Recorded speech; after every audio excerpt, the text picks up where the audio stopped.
Hey, what's up everyone, Morey Croson here, and today we're going to be breaking down Sha'carri Richardson's contact time and how she's able to just bounce off the ground, and the video starts right now.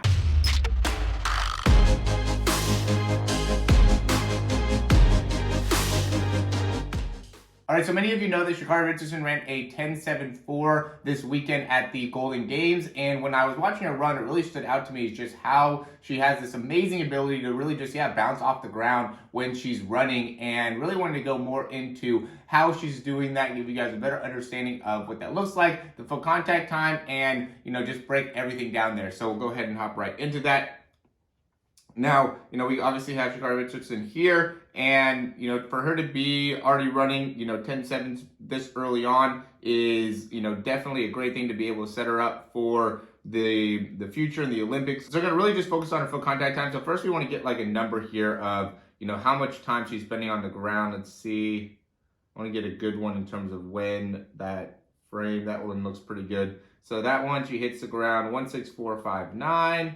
And then she's off the ground, probably 6.7, right? And so that's 0.08 on that one, right? She might even be off the ground right there. So 0.07 to 0.08 in terms of the foot contact time, which is amazing.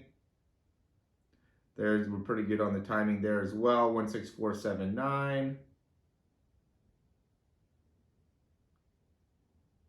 And yeah, again, right about 1.07, 0.08 in terms of the, foot contact time, which is a great place to be. And the big thing that, she does is she has a great ability to maintain dorsiflexion, right? And she's able to land with that foot right underneath the hip. You can tell she has, a ton of determination, and, I'm super excited to see her continue to really flourish in the track and field, because you can just tell, how determined she is to be able to be one of the fastest women ever. And I really do think she has a chance to be able to compete with, definitely for the gold medal, but also for FloJo and, her world record time. I think she has, she's only 21 years old, Sha'carri Richardson, and she's already running, what should have been 10.6, with the wind being what it is. I think she's definitely set up for when she goes in the Olympics to be able to run a, 10.6, maybe even 10.5.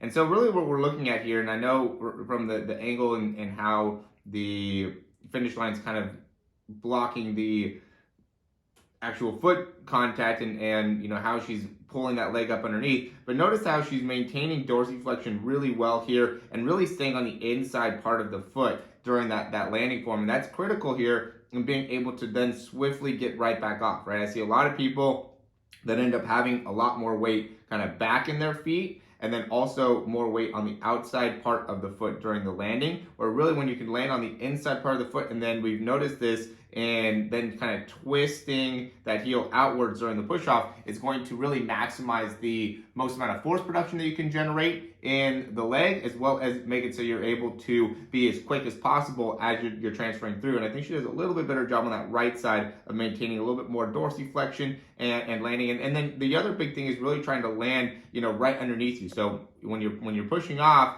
and able to get that heel, again, notice how her heel is kind of turning out during that push off. That allows her to get a little bit more verticality in the movement. And when she's vertical, because that heel gets so up, when you turn that heel outwards as well, you get that heel high, makes it so you can really push your body up. That gives you the time to be able to swing that leg through and really land with that foot as close to underneath your hip as you can, right? Because the big thing that we want to be able to optimize is being able to land with the feet as underneath us as we possibly can, right? And then once the foot lands, being able to very swiftly then push right back off the ground, because really when it comes to force production is generated in this part of the movement pattern, right? So foot comes out in front and is then pulled back underneath, and that's where all the force ends up being generated as you're running, right? So you can watch her here as she's going through the finish. So you look at that stride right there. Look at how high she is in the body position, and then really pulling that leg back underneath. So when she's landing with that leg basically perfectly straight, right? And then she's able to then transfer right back off very quickly right into the next step, right? And that's what makes it so it looks like she's almost floating as she's running, is because she's able to so swiftly get that foot out in front of her, right? And then as soon as that foot touches the ground, she's right back up, right? And I love this just because these are the mechanics that we teach, and she does it flawlessly.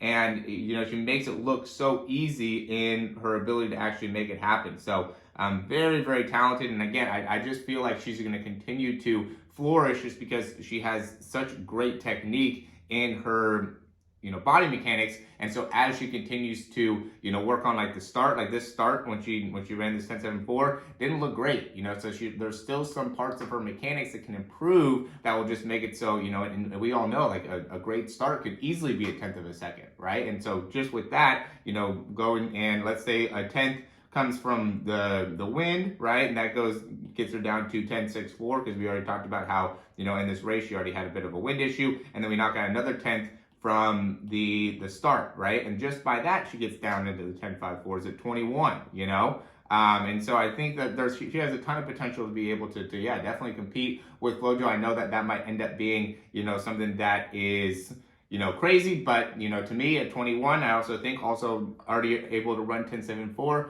is a huge accomplishment. And, I think that she's going to be able to run 10.6, later this year. So, definitely rooting for Sha'carri Richardson to continue to do some great things. And, hopefully this all makes sense to you in terms of understanding how to maximize the full contact time. Nothing really new here in what we're talking about, but, for somebody that might just be watching the videos, if you like the information, go ahead and click that thumbs up down below. Subscribe to the channel. We have a lot of different breakdowns just like this to be able to give you a better understanding of how to maximize your sprinting mechanics to make it so you could just be that much better of an athlete. We don't just do this for track. We do this for a wide variety of different athletes to be able to make it so you're able to run faster